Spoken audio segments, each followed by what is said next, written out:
উনি কি time frame দিচ্ছেন, কিন্তু তার প্রেস সেক্রেটারি কি বলছে, তাহলে কোনটা মিললো এটা? যে কথা মিলে না ওই নিয়ে মন্তব্য করার কি আছে? একটা স্পষ্ট কথা শুনলে ভালো হবে, তাহলে মন্তব্য করবো। জামাতের নায়েবে আমির বা আমির তাদের বক্তব্যের উপর মন্তব্য করা আমি যুক্তিযুক্ত মনে করছি না। প্রায় 16 বছর ধরেই এই পতিত ফ্যাসিবাদী সরকারের বিরুদ্ধে অব্যাহতভাবে লড়াই চালিয়ে আসছে। কখনো বিষ দল হিসাবে, কখনো যুগপৎ আন্দোলনের মাধ্যমে আমরা এই লড়াইটা চালিয়ে আসছি, কিন্তু আমাদের মধ্যে এই সুসম্পর্ক এবং আন্দোলনের ঐক্য বরাবর মহান। সেই একসাথে চলার যে আমাদের প্রক্রিয়া, তার অংশ হিসাবেই আমরা আজকেও, আপনারা জানেন খানিকক্ষণ আগে ভারতীয় জোটের সঙ্গে আমরা মিটিং করেছি। এই একটু আগে আমরা জাতীয়তাবাদী সমমনা জোটের সঙ্গে আমরা সভা করেছি। এই সভায় আমাদের দলের মহাসচিব মির্জা ফখরুল ইসলাম আলমগীর, জাতীয় স্থায়ী কমিটির সদস্য বেগম সেলিমা রহমান এবং ভাইস চেয়ারম্যান আব্দুল পক্ষ থেকে ছিলাম, এবং সমমনা জোটের পক্ষ থেকে সেই জোটের প্রধান ডক্টর ফরিদুজ্জামান ফরহাদ, তার নেতৃত্বে 10টি রাজনৈতিক দলের সিনিয়র নেতৃবৃন্দ তারা উপস্থিত ছিলেন। আমরা দেশে বিদ্যমান রাজনৈতিক, অর্থনৈতিক, সামাজিক যে পরিস্থিতি, এই নিয়ে বিস্তারিত আলোচনা করেছি।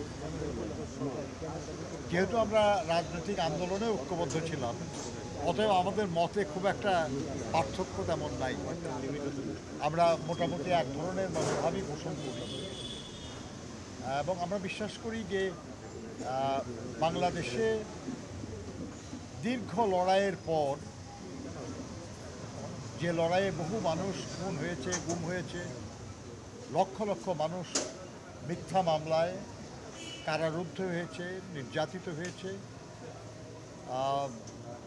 নানা জুলুমের শিকার হয়েছে, এই লড়াইয়ের একটা চূড়ান্ত পর্যায়ে গত জুলাই আগস্ট মাসে ছাত্র শ্রমিক জনতার যে অভ্যুত্থান, তার মধ্যে দিয়ে ফ্যাসিবাদের পতন হয়েছে। কিন্তু আমাদের যে এক দফা, সেই এক দফা পরবর্তী পর্যায়ে এই ছাত্র জনতার আন্দোলনের যে এক দফা, সেটা মূলত ছিল ফ্যাসিবাদের পতন এবং গণতন্ত্র পুনঃপ্রতিষ্ঠা, একটা অবাধ সুষ্ঠু নিরপেক্ষ নির্বাচনের মাধ্যমে দেশে জনগণের শাসন পুনঃপ্রতিষ্ঠা। তো আমাদের দাবির একটা অংশ পূরণ হয়েছে, আর একটা অংশ যত দ্রুত পূরণ হয় সেই জন্যই কিন্তু আমরা সবাই কথা বলি, আলোচনা করি, সমাবেশ করি এবং আলোচনা করি। অবশ্যই, কারণ ওটি তো বাকি আছে। ফ্যাসিবাদের পতন হয়েছে, কিন্তু গণতন্ত্র পুনঃপ্রতিষ্ঠা হয় নাই। সেটা পুনঃপ্রতিষ্ঠা হবে যখন জনগণ অবাধে, নির্বিঘ্নে, শান্তিতে তার ভোটাধিকার প্রয়োগ করে এই রাষ্ট্র পরিচালনার দায়িত্ব তাদের নির্বাচিত প্রতিনিধিদের দিতে পারবেন। সেটা হলেই শুধু গণতন্ত্র পুনঃপ্রতিষ্ঠিত হবে। আমাকে শেষ করতে,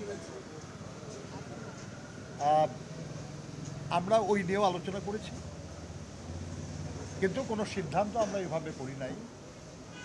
আমরা মনে করি যে সমমনা জোট, তাদের নিজেদের মধ্যে আরও আলোচনা হওয়া দরকার, এবং আমরাও বিএনপিতেও আমরা আলোচনা করবো। যেমন এখন আবার আর একটা দলের সঙ্গে আমরা এরকম সবার সঙ্গে আলোচনা করে যা দাঁড়াবে, বিভিন্ন পরামর্শ, তার আলোকেই আমরা আলটিমেটলি সবাই মিলে সিদ্ধান্ত।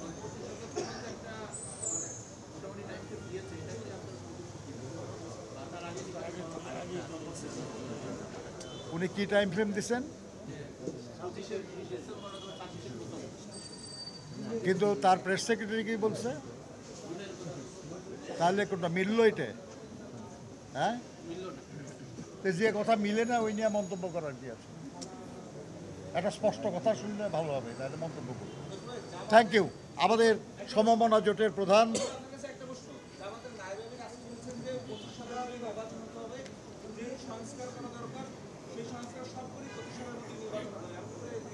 ভাই, আমি জামাতের নায়েবে আমির বা আমির তাদের বক্তব্যের উপর মন্তব্য করা আমি যুক্তিযুক্ত মনে করছি না। ওইটা নিয়ে যদি বলার দরকার হয় আমাদের দলের মহাসচিব সাহেব বলবেন।